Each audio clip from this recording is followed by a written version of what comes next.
사랑의 하나님 감사드립니다. 이번 한 주도 주님의 은혜로 붙들어 주시며 인도해 주심을 진심으로 감사드립니다. 주님, 이번 한 주를 돌아봅니다. 감사보다는 불평과 불만을 하며 살았던 위대하신 주님을 의지하기보다는 현실을 보며 불안함으로 나아갔던 모습을 고백합니다. 이런 연약한 저희를 주님께서 긍휼히 여겨주시며 용서함으로 붙들어 주세요. 지금 전 세계가 코로나 바이러스로 인해 혼란스러운 나날을 보내고 있습니다. 이 가운데에서 힘든 상황 가운데 있는 사람들의 마음을 평안으로 인도하여 주시고 주님을 바라보며 나아갈 수 있는 은혜를 허락해 주세요. 속히 전 세계가 안정을 찾을 수 있도록 인도해 주세요. 이제 시작되는 한 해 우선순위를 주님께 두고 나아가는 중고등부 친구들과 선생님들이 되길 간절히 기도합니다. 내 영혼이 확정되었사오니 믿음에 눈들어 주님을 바라보는 시간 될 수 있도록 인도해 주세요. 주님만 찬양하며 주님만 예배드립니다. 모든 영광 받아주세요. 사랑이 많으신 예수님의 이름으로 기도했습니다. 아멘. 요즘 들어 참 추운 날이 계속되고 있습니다. 요 며칠 그래도 따뜻했는데 이번 겨울은 유난히 눈과 추위가 기승을 부리는 것 같습니다. 이런 와중에도 마하나임 중고등부 친구들 다 잘 지내고 계십니까? 먼저 광고 전하겠습니다. 오늘은 온라인 예배입니다. 현재 정부 방역 지침으로 구리중앙교회의 모든 예배가 온라인 예배로 진행 중입니다. 이 방송이 나갈 때에는 또 다른 정부 발표가 있을 것이라고 예상이 되는데요. 그 발표에 따라서 다음 주 예배가 오프라인 예배로 모일 수 있을지도 모르겠습니다. 기도하는 마음으로 만나기를 간절히 소망합니다. 두 번째 소식입니다. 출석 체크는 댓글로 남겨주십시오. 선생님들께서 출결 상황을 잘 보고해 주십니다. 그런데 여러분들이 댓글로 흔적을 남겨주시면 너무 좋을 것 같습니다. 이 별다른 이벤트가 없다고 하더라도 댓글로 이름과 인사 정도 나누면 좋잖아요. 세 번째 소식입니다. 청매 신청하십시오. 아직 몇 권이 남아 있습니다. 방학 기간 동안 매일 말씀을 묵상하는 좋은 시간이 되기를 소망합니다. 여러분들의 경건 생활을 응원합니다. 이제 말씀으로 들어가 볼까요? 오늘 성경 봉독 2021년도 회장님이 해주시겠습니다. 내가 있기 전 하나님이 사람을 세상에 창조하신 날부터 지금까지 지나간 날을 상고하여 보라. 하늘 이 끝에서 저 끝까지 이런 큰 일이 있었느냐? 이런 일을 들은 적이 있었느냐? 어떤 국민이 불 가운데에서 말씀하시는 하나님의 음성을 너처럼 듣고 생존하였느냐? 어떤 신이 와서 시험과 이적과 기사와 전쟁과 강한 손과 편팔과 크게 두려운 일로 한 민족을 다른 민족에게서 인도하여 낸 일이 있느냐? 이는 다 너희의 하나님 여호와께서 애굽에서 너희를 위하여 너희의 목전에서 행하신 일이라. 이것을 내게 나타내심은 여호와는 하나님이시오 그 외에는 다른 신이 없음을 내게 알게 하려 하심이니라. 여호와께서 너를 교훈하시려고 하늘에서부터 그의 음성을 내게 듣게 하시며 땅에서는 그의 큰 불을 내게 보이시고 내가 불 가운데서 나오는 그의 말씀을 듣게 하셨느니라. 여호와께서 내 조상들을 사랑하신 고로 그 후손인 너를 택하시고 큰 권능으로 친히 인도하여 애굽에서 나오게 하시며 너보다 강대한 여러 민족을 내 앞에서 쫓아내고 너를 그들의 땅으로 인도하여 들여서 그것을 내게 기업으로 주려 하심이 오늘과 같으니라. 그런즉 너는 오늘 위로 하늘에나 아래로 땅에 오직 여호와는 하나님이시오 다른 신이 없는 줄을 알아 명심하고 오늘 내가 내게 명령하는 여호와의 규례와 명령을 지키라. 너와 내 후손이 복을 받아 내 하나님 여호와께서 내게 주시는 땅에서 한없이 오래 살리라. 아멘. 여러분, 신명기라고 하는 성경은 모세의 유언이 담겨 있는 성경입니다. 모세는 굉장히 유명한 사람인데요. 이 구약 성경의 첫 번째 5권의 책을 썼다고 해서 모세오경이라고 부르기도 합니다. 모세는 이스라엘에서 굉장히 위대한 사람이었습니다. 아마도 사람 중에 이 모세만큼 하나님께 가까이 간 사람이 있었는가? 아마 제가 생각할 때는 없었던 것 같아요. 모세는 하나님의 등을 본 사람입니다. 혹시 여러분들 중에 하나님의 등을 보신 분이 계십니까? 이 성경에는 이런 표현이 있습니다. 내 영광이 지나갈 때에 내가 너를 반석 틈에 두고 내가 지나도록 내 손으로 너를 덮었다가 손을 거두리니 내가 내 등을 볼 것이요 얼굴은 보지 못하리라. 여기서 말하는 너는 모세를 가리키거든요. 그래서 유대인들에게는 이 모세라는 사람의 위치가 일반적인 사람들과는 매우 달랐습니다. 굉장히 특별했어요. 과연 이 사람이 인생의 마지막 순간에 어떤 말을 이스라엘 백성들에게 남겼을지 우리 함께 천천히 살펴봅시다. 오늘 본문 말씀 32절과 33절 함께 읽어보겠습니다. 내가 있기 전 하나님이 사람을 세상에 창조하신 날부터 지금까지 지나간 날을 상고하여 보라. 하늘 이 끝에서 저 끝까지 이런 일이 있었느냐? 이런 일을 들은 적이 있었느냐? 어떤 국민이 불 가운데에서 말씀하시는 하나님의 음성을 너처럼 듣고 생존하였느냐? 모세는 사람을 세상에 창조하신 날부터 지금까지의 어떤 지난 날을 돌아보라고 강력하게 이야기합니다. 다른 나라의 역사를 한번 뒤져봐라. 어떤 국민이 이 불 가운데서 말씀하시는 하나님의 음성을 듣고도 생존한 민족이 있었는가? 여러분, 이 말은요, 하나님의 음성을 이렇게 가까이에서 듣고 생존한 민족이 있었다는 얘기예요? 없었다는 얘기예요? 당연히 없었다는 의미입니다. 실제로 모세는 시내산에서 율법이라는 것을 받게 되는데 출애굽기 말씀 조금 더 살펴봐야 되겠죠? 19장입니다. 셋째 날 아침에 우레와 번개와 빽빽한 구름이 산 위에 있고 나팔 소리가 매우 크게 들리니 진중에 있는 모든 백성이 다 떨더라. 모세가 율법을 받으러 산으로 올라갔을 때의 이야기입니다. 이 산을 우리가 신의 산이라고 부르는데요. 이 모세가 올라가서 하나님을 경험하게 될 때 구름이 빽빽하게 있었습니다. 나팔 소리가 들릴 때 모든 백성이 어떻게 됩니까? 다 떨었다고 기록되네요. 이 떤다는 것은 무서워했다는 것을 의미합니다. 이 하나님의 임재가 높은 산에서 일어났음에도 불구하고 모세를 비롯해서 이스라엘의 모든 백성이 두려워 떨었다는 거죠. 왜 두려워서 떨었을까요? 하나님의 임재가 너무나도 압도적이었기 때문이지요. 그럼에도 불구하고 이스라엘의 모든 백성이 살아남았다는 것을 의미하는 겁니다. 아마도 다른 백성이었다면 이미 죽었을 거야. 그런데 너희는 그 가운데서도 살아남았잖아. 이걸 이야기하고 싶었던 거죠. 하나님의 임재가 과연 어떤 의미인지를 말해주는 본문이기도 해요. 하나님의 놀라운 권능, 위엄, 이런 것들을 나타내는 것입니다. 이어서 34절도 읽어보겠습니다. 어떤 신이 와서 시험과 이적과 기사와 전쟁과 강한 손과 편팔과 크게 두려운 일로 한 민족을 다른 민족에게서 인도하여 낸 일이 있느냐? 이는 다 너희의 하나님 여호와께서 애굽에서 너희를 위하여 너희의 목전에서 행하신 일이라. 굉장히 길죠. 어떤 신이 와서 시험을 하고 이적과 여러 가지 일들로 다른 민족으로부터 다른 민족을 구출한 일이 있냐? 이걸 묻고 있는 거예요. 여러분, 이스라엘에게 있어서 가장 기억하기 싫어하는 대표적인 역사 중에 하나, 그것이 애굽에서의 종살이라는 거 혹시 알고 계십니까? 애굽에서 종살이를 하던 시절에 이스라엘 백성들이 너무 크게 번성하게 돼요.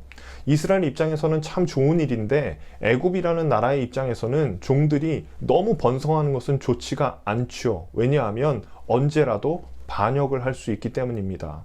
자비가 없었던 바로는 심지어 이 히브리인 아이가 태어날 때 남자 아이가 태어나면 죽이는 법을 만들었습니다. 이게 너무 무서운 일이잖아요. 그때 이스라엘 백성들이 이 고통과 압제 속에서 부르짖었다는 거예요. 그때 하나님께서 크신 팔로 그들을 구원하셨다는 과거의 이야기를 꺼내고 있는 겁니다. 여러분, 다른 건 몰라도 애굽의 10가지 재앙은 아시죠? 또 홍해 사건은 기억하실 겁니다. 모세는 이 마지막 말을 이스라엘 백성들에게 왜 주고 싶었을까요? 이 땅에 아무리 둘러봐도 이 하나님과 같은 신이 없다는 것을 강조하고 싶은 겁니다. 이어서 39절과 40절도 읽어보겠습니다. 그런즉 너는 오늘 위로 하늘에나 아래로 땅에 오직 여호와는 하나님이시오 다른 신이 없는 줄을 알아 명심하고 오늘 내가 네게 명령하는 여호와의 규례와 명령을 지키라. 너와 내 후손이 복을 받아 내 하나님 여호와께서 내게 주시는 땅에서 한없이 오래 살리라. 여러분들의 성경책이 맞다면 오직이라는 단어에 밑줄을 쫙 그어 주십시오. 너는 오늘 위로 하늘, 아래로 땅에 오직 여호와는 하나님이시오 다른 신이 없는 줄을 알아서 마음으로 기억하라. 잊지 말라는 말이죠. 오직 여호와는 하나님이시다. 이런 이야기입니다. 이것을 가리켜서 우리는 유일신 사상 이렇게 부르기도 합니다.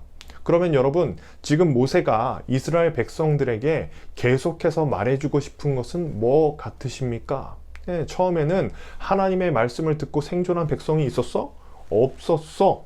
어떤 신이 주체적으로 이 종노릇하고 있었던 사람들을 건져낸 일이 있었어? 없었어. 그러면서 진짜 다른 신은 없어. 오직 유일하신 하나님이 너희의 하나님이심을 기억하라는 의미겠죠. 이렇게 이야기 들으면 하나님이 유일하시구나 이 정도로 생각할 수 있을 것 같아요. 그런데 우리는 이 다른 신이 없다는 말의 뜻을 아직까지 읽지 않았던 이 37절에서 찾아보려고 합니다. 굉장히 중요한 구절입니다. 함께 읽어보겠습니다. 여호와께서 내 조상들을 사랑하신 고로 그 후손인 너를 택하시고 큰 권능으로 친히 인도하여 애굽에서 나오게 하시며. 모세는 하나님께서 너희 조상들을 사랑하셨다 이렇게 표현합니다. 여러분, 사랑이라는 말에 단어에 동그라미를 그려 넣어 주셔야 합니다. 이 말이요, 이 말씀이 모든 문제들을 푸는 열쇠가 돼요. 구약에서는 좀처럼 찾아보기 어려운 단어 중에 하나, 바로 사랑입니다. 유일신 여호와 하나님의 사상이라고 하는 것은 단순히 다른 신들은 껍데기다 이런 말일까 이렇게 이런 말을 포함하기는 하죠. 그런데 아무리 우리가 목각으로 어떤 형상을 만들고 그것에 우리의 마음을 쏟아 붓는다고 하더라도 이 모세가 이렇게 도전하고 있는 거예요. 그게 과연 너를 사랑해 줄 수 있냐? 그게 너를 진정으로 사랑해 줄 수 있는 존재냐? 이렇게 도발적으로 물어보고 있는 겁니다. 오직 상천하지에, 그러니까 하늘과 땅에 하나님만이 너를 사랑할 수 있는 유일한 존재다라고 하는 것을 강조하고 있는 겁니다. 그리고 그것은 너의 지난 과거가 증명해주고 있어. 하나님께서 불 가운데 말씀하실 때도 너희는 살아남았고 너희를 애굽의 땅에서 구원해 내신 존재도 하나님이시기 때문이죠. 제가 아주 오래전에 들었던 설교의 내용인데요. 피라미드가 이집트에 있는 걸로 유명하지요. 그런데 멕시코에도 비슷한 피라미드가 있답니다. 그런데 그 피라미드의 용도가 좀 다릅니다. 멕시코의 피라미드, 이 용도는 무덤이 아니고요, 신전이었다고 합니다. 이 신전에는 용사의 심장을 바치는 의식적 행위가 있었다고 해요. 그래서 최종 후보에 오른 두 사람이 싸우게 되는데, 그러면 당연히 승자와 패자가 나뉘겠죠. 어떤 사람의 심장을 바치게 될 것 같으세요? 당연히 살아있는 승자의 심장을 바치는 의식을 했다고 전해진답니다. 굉장히 오래된 설교에서 나온 예화였지만 제 기억에 이 예화가 또렷이 남아있는 이유가 있어요. 그것은 그 멕시코의 신이 어떤 신인지도 모르겠지만 그 신의 비인격성 때문이었습니다. 승자의 심장을 바쳐야만 만족할 수 있는 신이 과연 인격적일 수 있겠는가? 이런 질문이 발생하게 되지요. 그런데 모세는요, 이스라엘의 경험을 통해서 이렇게 이야기하고 있는 거예요. 고대 근동의 주변을 아무리 살펴봐도 종 되었던 너희를 이렇게까지 사랑해주는 하나님은 결코 만날 수 없을 거야. 그 유일한 하나님의 사랑을 받은 존재가 바로 이스라엘 너희다. 이것을 이야기하고 있는 것입니다. 그런 의미에서 유일하신 하나님의 의미를 되새겨볼 필요가 있다는 거예요. 이 세상에서 당신을 가장 사랑하는 존재는 유일하다. 바로 하나님이시다. 모세는 자신의 생을 마감하는 마지막 시점에서 이것을 강조하고 싶었던 것입니다. 그러니 여러분, 우리가 내일을 담대하게 살아갈 수 있는 이유가 생기지 않겠습니까? 이 세상에 어떤 만물이라고 하더라도 그것이 하나님을 대신할 수 있을 정도로 당신을 사랑해 주지는 않을 것입니다. 로마서 8장 복음의 정수라고 부릅니다. 32절 말씀 읽고 말씀 마무리하겠습니다. 자기 아들을 아끼지 아니하시고 우리 모든 사람을 위하여 내주신 이가 어찌 그 아들과 함께 모든 것을 우리에게 주시지 아니하겠느냐. 아멘이죠. 그 옛날 과거에는 애굽에서 압제당하고 있는 이스라엘을 꺼내주셨던 유일한 존재가 오직 하나님밖에 없었습니다. 현대를 살아가는 저와 여러분들은 어떨까요? 우리도 과거에는 죄에 얽매여 살아가는 존재가 아니었겠습니까? 로마서를 통해서 보게 되는 하나님의 사랑을 느끼게 됩니다. 자신의 아들이라도 아끼지 않으신 하나님, 그 사랑을 바로 당신이 받고 있다는 사실 알고 계셨습니까? 당신을 향한 사랑은 예수님의 십자가를 통해서 극명하게 드러난 것입니다. 그러니 사랑하는 중고등부 여러분, 당신은 이 한량없는 하나님의 사랑을 받고 있는 존재라는 사실 결코 잊지 마시기를 바랍니다. 돌아오는 한 주 이 사랑을 마음에 품고 담대하게 살아가시는 저와 여러분 되시기를 간절히 소망합니다. 우리 찬양 하나 하겠습니다.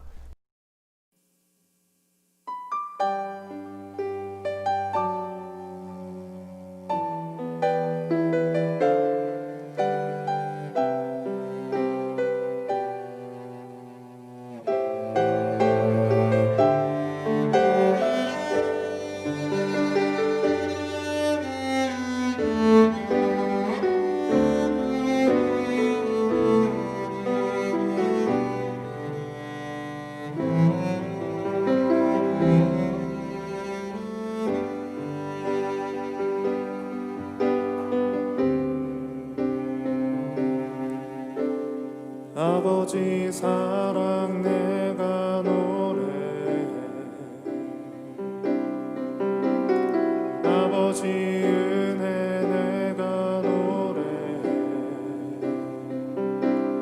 그 사랑 변함없으시, 거짓 없으시, 성실하신 그 사랑,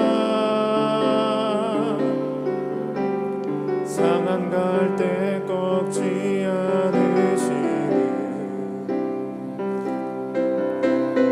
꺼져가는 등불 끄지 않는 그 사랑 변함없으시, 거짓 없으시, 성실하신 그 사랑,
사랑.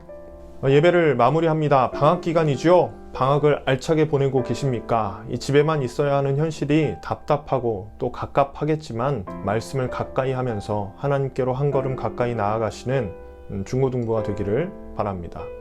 당신을 향한 하나님의 사랑은 결코 변하지 않습니다. 그것이 돌아오는 한 주를 담대하게 또 용기 내어 살아갈 수 있는 이유가 되면 좋겠습니다. 방역수칙 잘 지키시고요. 추워지는 날씨 감기 조심하십시오. 여러분 모두 사랑합니다. 또한 다시 만날 날을 기대합니다. 빠염.